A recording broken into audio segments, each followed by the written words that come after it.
যুক্তরাষ্ট্রের নির্বাচনী প্রচারণায় গোলাগুলিতে আহত ট্রাম্প, হামলাকারী সহ নিহত 2 তীব্র নিন্দা জানালেন বাইডেন।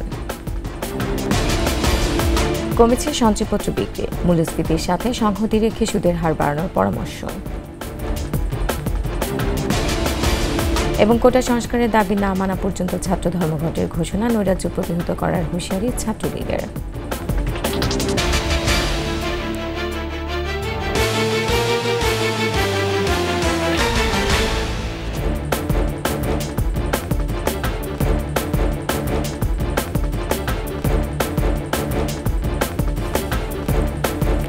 শুনছিলেন ফার্স্ট সিকিউরিটি ইসলামী ব্যাংক পিএলসি সংবাদ শিরোনাম। আমন্ত্রণ সকাল 9টার 21 সংবাদের সাথে আছেন রোমান আমিন। দর্শক, 21 টেলিভিশনের সংবাদ একই সাথে সরাসরি দেখতে পাবেন আমাদের ফেসবুক পেজ www.facebook.com/124 অনলাইনে। সংবাদে আরও থাকছে, ইউরোর ফাইনালে রাতে মুখোমুখি স্পেন ও ইংল্যান্ড, কোপা আমেরিকার শিরোপা লড়াই, আর্জেন্টিনার প্রতিপক্ষ কলম্বিয়া।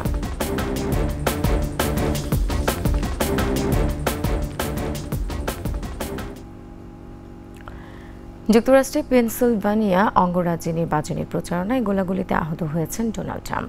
এ সময় হামলাকারী সহ নিহত হয়েছেন 2 জন। এ ঘটনার তীব্র নিন্দা জানিয়েছেন প্রেসিডেন্ট জো বাইডেন। আজহারুল ইসলামের ডেস্ক রিপোর্ট। যুক্তরাষ্ট্রের স্থানীয় সময় শনিবার সন্ধ্যা সাবেক মার্কিন প্রেসিডেন্ট ডোনাল্ড ট্রাম্প যখন পেনসিলভেনিয়ার বাটলারের সমাবেশে নির্বাচনী বক্তব্য শুরু করেন, সে সময় একাধিক গুলির শব্দ শোনা যায়। এ সময় সিক্রেট সার্ভিস এজেন্টরা সাবেক মার্কিন প্রেসিডেন্টের ওপর ঝাঁপিয়ে পড়ে তাকে সুরক্ষিত রাখার চেষ্টা করেন। দ্রুত মঞ্চ থেকে নামিয়ে নেওয়া হয় ট্রাম্পকে। তবে ট্রাম্পের মাথা ও কান থেকে রক্ত ঝরতে দেখা যায়। এ সময় মঞ্চের কাছে অবস্থান নেন স্নাইপাররা। মঞ্চ থেকে নেমে গাড়ির দিকে যাওয়ার সময় সবাইকে অভিবাদন জানান ট্রাম্প। এ সময় তাকে বেশ ক্লান্ত লাগছিল। ঘটনার পর সিক্রেট সার্ভিসের একজন মুখপাত্র জানান, ট্রাম্প এখন নিরাপদে আছেন, পাশাপাশি তদন্তও শুরু হয়েছে। এ ঘটনার তীব্র নিন্দা জানিয়েছেন প্রেসিডেন্ট জো বাইডেন। বিবৃতিতে ট্রাম্প এবং তার পরিবারের জন্য প্রার্থনা করেন তিনি। Azharul Islam, desk report, 21 television. চলে যাচ্ছে দেশের খবরে। সুদের হার তুলনামূলকভাবে কম হওয়ায় সঞ্চয়পত্রের বিক্রি কমছে। বিক্রির চেয়ে গ্রাহকরা ভাঙাচ্ছেন বেশি, ফলে এ খাত থেকে প্রত্যাশিত ঋণ পাচ্ছে না সরকার। এমন পরিস্থিতিতে মূল্যস্ফীতির সাথে সংহতি রেখে সঞ্চয়পত্রের সুদের হার বাড়ানো প্রয়োজন বলছেন অর্থনীতিবিদরা। মেহেদী হাসানের রিপোর্ট। সুদের চাপ কমাতে সঞ্চয়পত্রের সর্বোচ্চ মুনাফা প্রায় 11% থেকে কমিয়ে 9 থেকে 10% নামিয়ে আনা হয়েছে। পাশাপাশি 5 লাখ টাকার বেশি সঞ্চয়পত্রের ক্ষেত্রে উৎসেকর 5% থেকে বাড়িয়ে 10%, সঞ্চয়পত্র কেনার ক্ষেত্রে টিআইএন বাধ্যতামূলক এবং সঞ্চয়পত্র কেনাবেচায় সব লেনদেন ব্যাংক অ্যাকাউন্টের মাধ্যমে করার বাধ্যবাধকতা আরোপ করেছে কর্তৃপক্ষ। অন্যদিকে গেল 1 বছর ধরে মূল্যস্ফীতি 10% ছুঁই। ব্যাংকের সুদ বাজার ভিত্তিক করে দেয় কোনো কোনো ব্যাংক আমানতে 10 থেকে 13% পর্যন্ত সুদ দিচ্ছে। পাশাপাশি সরকারের ট্রেজারি বিল বন্ডেও 12 থেকে 13% পর্যন্ত সুদ মিলছে। ফলে গত অর্থবছরে সঞ্চয়পত্র থেকে 18,000 কোটি টাকা ঋণ নেওয়ার লক্ষ্যমাত্রা ধরা হলেও পরে কমিয়ে 7,310 কোটি টাকা করা হয়। তবে জাতীয় সঞ্চয় অধিদপ্তরের গেল মে মাস পর্যন্ত হিসাব বলছে সঞ্চয়পত্রের নিট বিক্রি ঋণাত্মক 17,742 কোটি টাকা। বিক্রির চেয়ে ভাঙানো হয়েছে বেশি। গ্রাহকরা বলছেন ব্যাংক ও বন্ডের সাথে সমন্বয় করে সঞ্চয়পত্রের সুদ হার কিছুটা বাড়ানো দরকার। ব্যাংকে আমরা অনেক সময় সিকিউর মনে করি না, এই জন্য সঞ্চয়পত্র রাখি, কিন্তু সঞ্চয়পত্রের রেশিওটা যেটা আছে এটা রিভাইভ করা দরকার। আমাদের তো অন্য কোনো যেমন কাজের নাই, মনে করেন যে টাকা আছে আমরা এখানেই আগের থেকেই রাখছি, ঠিক আছে, এটা অবশ্যই উচিত এটা রিভিউ করা। অনেক কঠিন অবস্থা, দ্রব্যমূল্যের যেই দাম, সেই হিসেবে সঞ্চয়পত্রের রেট যদি দিনের পর দিনে এভাবে কমতে থাকে তাহলে দেখা যাবে যে আজকে সঞ্চয়পত্র জমা দিলাম, একদিন আর জমা দেওয়ার সঞ্চয়পত্র থাকবে না, এটা ভেঙে খেয়ে ফেলতে হবে। চলতি অর্থবছরের বাজেটে সঞ্চয়পত্র থেকে 15,000 কোটি টাকা ঋণ নেওয়ার লক্ষ্যমাত্রা আছে সরকারের, কিন্তু সুদের হার না বাড়ালে লক্ষ্যমাত্রা পূরণ কঠিন হবে বলছেন অর্থনীতিবিদরা।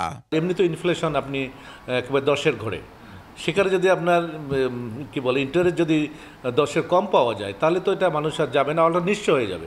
সেক্ষেত্রে একটি সমন্বয় করা উচিত, ব্যাংকের যে বাজারের সঙ্গে এটা সমন্বয় করা উচিত। সঞ্চয়পত্র থেকে সরকার প্রয়োজনীয় ঋণ না পেলে ব্যাংক ব্যবস্থার উপর আরও বেশি চাপ পড়বে, ঋণ প্রবাহ কমবে ব্যক্তিখাতে বিনিয়োগে, বলছেন অর্থনীতিবিদরা। মেহেদী হাসান, 21 টেলিভিশন, ঢাকা। কোটা সংস্কারের দাবি না মানা পর্যন্ত ছাত্র ধর্মঘট অব্যাহত এবং ক্লাস পরীক্ষা বর্জনের ঘোষণা দিয়েছে আন্দোলনরতরা। রোববার রাষ্ট্রপতি বরাবর স্মারকলিপি দেওয়ার ঘোষণা এসেছে সংবাদ সম্মেলন থেকে। অপরদিকে নতুন করে নৈরাজ্য সৃষ্টির চেষ্টা করলে কঠোর অবস্থানের হুঁশিয়ারি দিয়েছে ছাত্রলীগ। আর দাঙ্গা সৃষ্টি, সরকারি কাজে বাধা দেওয়ার অভিযোগে শাহবাগ থানায় মামলা দায়ের করা হয়েছে। মোহাম্মদ কবিরের সহায়তায় মানিক সিকদারের রিপোর্ট। 13 দিন পার হলেও কোটা নিয়ে চলমান আন্দোলনের জট খুলেনি এখনো। বিকেলে ঢাকা বিশ্ববিদ্যালয়ের কেন্দ্রীয় গ্রন্থাগার প্রাঙ্গণে বৈষম্য বিরোধী ছাত্র আন্দোলনের সংবাদ সম্মেলন। নেতারা বলেন, দাবি না মানা পর্যন্ত ছাত্র ধর্মঘট চলবে। শিক্ষার্থীরা এই আন্দোলন সফল করার জন্য রাজপথে আছে, এই আন্দোলন সফল করে শিক্ষার্থীরা যাবে। আন্দোলনকারীদের উপর হামলার নিন্দা জানিয়ে যে কোনো পরিস্থিতির দায় সরকারকেই নিতে হবে বলে জানায় আন্দোলনকারীরা। দৃশ্যমান কোনো উন্নতি আমরা আমাদের জায়গা থেকে এখনো প্রত্যক্ষ করিনি। বিকেলে মধুর ক্যান্টিনে কোটা বিরোধী আন্দোলনের নামে জনদুর্ভোগ সৃষ্টিকারীদের প্রতিহত করতে ডোর টু ডোর ক্যাম্পেইন নিয়ে ছাত্রলীগের সংবাদ সম্মেলন। ছাত্রলীগের নেতারা বলেন, কোটা বিরোধিতার নামে ঘোলা পানিতে মাছ শিকারের ষড়যন্ত্র করছে বিএনপি জামাত। বিএনপি জামায়াতের রাজনৈতিক ষড়যন্ত্রের গুটির অংশ হিসেবে শিক্ষার্থীদেরকে যে পরিণত করা, তার বিরুদ্ধে বাংলাদেশ ছাত্রলীগ ঐক্যবদ্ধ রয়েছে। সাধারণ শিক্ষার্থীরা ঘরে ও ক্লাসে ফিরে গেলেও পেশাদার আন্দোলনকারীরা নৈরাজ্য সৃষ্টি করছে বলে অভিযোগ করে ছাত্রলীগ। মুক্তিযুদ্ধের বিপক্ষ শক্তির বিরুদ্ধে রুখে দাঁড়ানোর হুঁশিয়ারিও দেন ছাত্রলীগ নেতারা।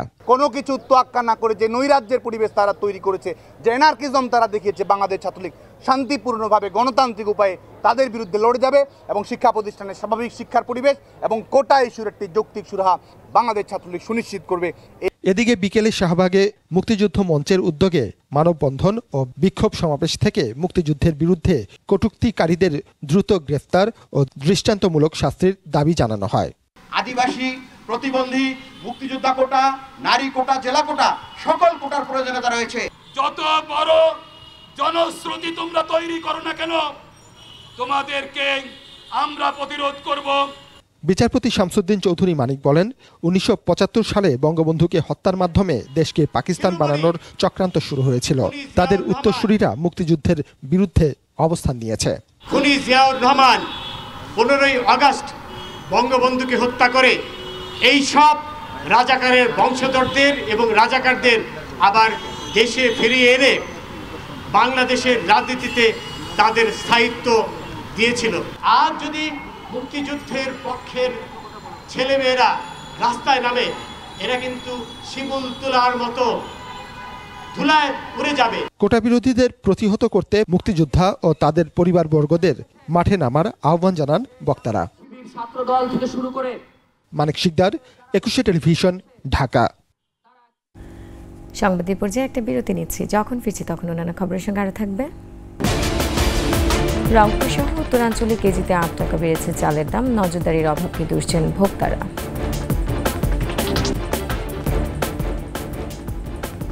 আবার আমন্ত্রণ সকাল 9টার 21 সংবাদে। উত্তরাঞ্চলে নদ নদীর পানি কমলেও মধ্যাঞ্চলে সার্বিক বন্যা পরিস্থিতি অপরিবর্তিত রয়েছে। দুর্গত এলাকায় দুর্ভোগ কমেনি মানুষের, বেড়েছে নদী ভাঙন। বন্যা পূর্বাভাস ও সতর্কীকরণ কেন্দ্র বলছে, দেশের উত্তরের জেলাগুলোতে নদ নদীর পানি ধীরে ধীরে কমতে থাকায় বন্যা পরিস্থিতি কিছুটা উন্নতি হয়েছে। উত্তরাঞ্চলে তিস্তা, ধরলা ও দুধকুমারের পানি স্থিতিশীল। ব্রহ্মপুত্র ও যমুনা তীরবর্তী কুড়িগ্রাম, জামালপুর, গাইবান্ধা, বগুড়া, টাঙ্গাইল ও সিরাজগঞ্জ জেলা নিম্নাঞ্চলে বন্যা পরিস্থিতির সামান্য উন্নতি হয়েছে। পদ্মার পানি রাজবাড়ীর গোয়ালন্দ পয়েন্টে সতর্ক সীমায় প্রবাহিত হচ্ছে, তবে সিরাজগঞ্জে 2 সপ্তাহ ধরে যমুনার পানি বিপদসীমার উপর দিয়ে প্রবাহিত হয় দুর্ভোগ বেড়েছে দুর্গত এলাকায়। পানিতে নিমজ্জিত সদর, কাঞ্জিপুর, বেলকুচি, চৌহালি ও শাহজাদপুরে কয়েক হাজার ঘরবাড়ি।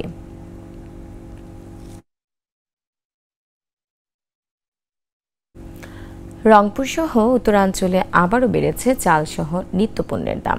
সব ধরনের চাল কেজি প্রতি 5 থেকে 8 টাকা বেড়েছে। এছাড়া বেড়েছে ভোজ্য তেল ও মশলার দামও। এ ব্যাপারে ভোক্তা অধিকার বা প্রশাসনের নজরদারি না থাকাকে দায়ী করেছে ভোক্তারা। দর্শক, আলী হায়দার রনির ক্যামেরায় রংপুর বিভাগীয় প্রতিনিধি লিয়াকত আলী বাদুলের রিপোর্ট, জানাচ্ছেন রত্নাজামান। রংপুর সহ উত্তরাঞ্চলের বৃহৎ সবজি ও চালের মোকাম সিটি বাজার। এখান থেকে সব নিত্য প্রয়োজনীয় জিনিস উত্তরাঞ্চলের বিভিন্ন জেলার পাইকার আর আড়তদাররা কিনে নিয়ে যায়। তবে ঈদের পর থেকে আকস্মিকভাবে সব ধরনের পণ্যের দাম অস্বাভাবিক বেড়েছে। প্রতি কেজি আদা ঈদের সময় ৩০০ টাকা কেজি দরে বিক্রি হলেও এখন 450 টাকা। রসুন বিক্রি হচ্ছে 350 থেকে 400 টাকা। কাঁচা মরিচ 250 টাকা কেজি।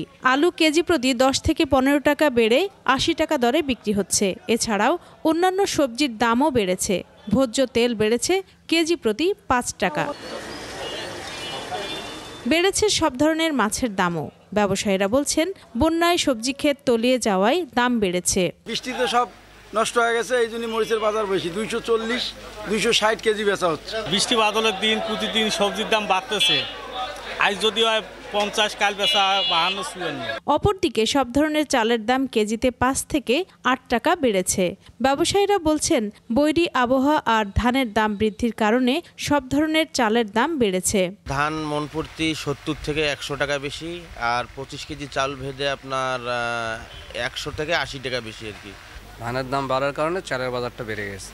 এদিকে বাজারে প্রচুর সামগ্রী থাকলেও দাম বেশি নেয় ক্ষোভ ভোক্তাদের। দেশি পণ্য আমাদেরকে এখন অধিক মূল্য ধরে নিতে হচ্ছে। রুই মাছ 350 টাকা কেজি, যেটা 200-250 টাকা কেজি ছিল। বর্ষাকালে মাছের দাম যে কমার কথা, সে বর্ষাকালে মাছের দাম অনেক বেশি। দিন বাই দিন যদি আপনার দ্রব্যমূল্যের দাম বাড়ে, তাতে আমাদের সাধারণ মানুষের জীবন খুব দুর্বিষহ হয়ে পড়তেছে। নিত্যপণ্যের দাম বৃদ্ধির লাগাম ধরার জন্য প্রশাসনের নজরদারি বাড়ানো দরকার বলে দাবি ভোক্তাদের। রত্নাজামান, 21 টেলিভিশন। পারাপারের অনুপযোগী হয়ে পড়েছে ঝিনাইদহে শৈলকুপার স্টিলের সেতু। বাধ্য হয়ে জীবনের ঝুঁকি নিয়ে চলছে গাড়ি। প্রায়ই ঘটছে ছোট বড় দুর্ঘটনা। শিগগিরই সংস্কার না হলে যে কোনো সময় ভেঙে পড়ার আশঙ্কায় স্থানীয়রা। ঝিনাইদহ প্রতিনিধি এম রায়হানের তথ্যচিত্রে ডেস্ক রিপোর্ট। ছিদ্র হয়ে গেছে সেতুর পাটাতন, ভেঙে গেছে লোহার পাত, খুলে গেছে অনেক নাটবল্টু। পুরো সেতুর বেশিরভাগ স্থান গেছে দেবে। শৈলকুপায় কুমার নদীর উপর স্টিলের সেতুটির এই বেহাল দশা কয়েক বছর ধরে। ভাঙাচোরা এ সেতু দিয়ে প্রতিদিন চলছে হাজার হাজার যানবাহন। প্রায়ই ঘটছে দুর্ঘটনা, আহত হচ্ছে অনেকে। মাঝে মধ্যে কিছুটা মেরামত হলেও কিছুদিন পর আবারও একই অবস্থা বলে জানান স্থানীয়রা। এই ব্রিজটাতে এখন যে অবস্থাতে আমি পার হলাম, আমার তো জীবনের রিস্ক নিয়ে পার হলাম। ব্রিজ দিয়ে গাড়ি চলাচলে সম্পূর্ণ অনুপযোগী হয়ে গেছে। যখন তখন গাড়ি ঘোড়া ভেঙে ছুড়ে, ব্রিজ ভেঙে ছুড়ে নিচে পড়ে যেতে পারে। অবস্থা খারাপ, যে কোনো মুহূর্তে পড়িয়ে মুড়ে একটা গাড়িও বিপদ আপদ হতে পারে। লোকজন আমরা মোটরসাইকেল নিয়ে চলতেছি, ভালোভাবে যেতে পারতেছি না। আরেকটা গাড়ি আসলে আমাদের সমস্যা আছে। ওই ব্রিজ ভেঙে গেছে জায়গা, ওই জায়গাটা সাইকেল আগার জায়গা ঢুকে গেছে, সাইকেল বেঁকে হয়ে গেছে, বাইক করা যায় না। পর 4 জন টাইনে বাইক করেছি। এখনই পুনর্নির্মাণ সম্ভব নয় জানিয়ে কর্তৃপক্ষ বলছে চলাচলের জন্য মেরামত করা হবে। এই ব্রিজটা আমরা প্রতি বছরই প্রতিনিয়তই আমরা মেরামত করি, চলাচল উপযোগী করে রেখেছি। তবে আপাতত এই ব্রিজটা ভেঙে নতুন কোনো আরসিসি ব্রিজ করার আপাতত কোনো পরিকল্পনা নাই। তবে চলাচলের জন্য যেটা প্রয়োজন আমরা প্রতিনিয়ত সেটা করছি এবং ভবিষ্যতেও করব। 1995 সালে গাড়াগঞ্জ কুমারখালী সড়কের কুমার নদের উপর 112 মিটার সেতুটি নির্মাণ করা হয়। তখন সড়ক ও জনপথের অধীনে থাকলেও বর্তমানে সেতুটি এলজিইডির আওতাধীন। সমর ইসলাম, 21 টেলিভিশন। আর এরই সাথে শেষ করছি সকাল 9টার 21 সংবাদ। যাবার আগে ফার্স্ট সিকিউরিটি ইসলামী ব্যাংক পিএলসি সংবাদ শিরোনামগুলো আরও একবার। যুক্তরাষ্ট্রের নির্বাচনী প্রচারণায় গোলাগুলিতে আহত ট্রাম্প, হামলাকারী সহ নিহত 2 তীব্র নিন্দা জানালেন বাইডেন। কমেছে সঞ্চয়পত্র বিক্রি, মূল্যস্ফীতির সাথে সংগতি রেখে সুদের হার বাড়ানোর পরামর্শ। এবং কোটা সংস্কারের দাবি না মানা পর্যন্ত ছাত্র ধর্মঘটের ঘোষণা, নৈরাজ্য প্রতিহত করার হুঁশিয়ারি ছাত্রলীগের।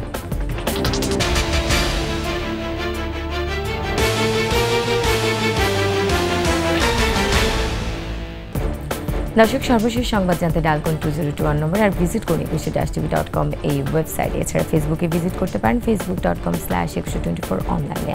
এতক্ষণ সঙ্গে থাকার জন্য ধন্যবাদ। পরবর্তী সংবাদ দুপুর 12টায় দেখার আমন্ত্রণ রইল। 21-এর সাথেই থাকুন।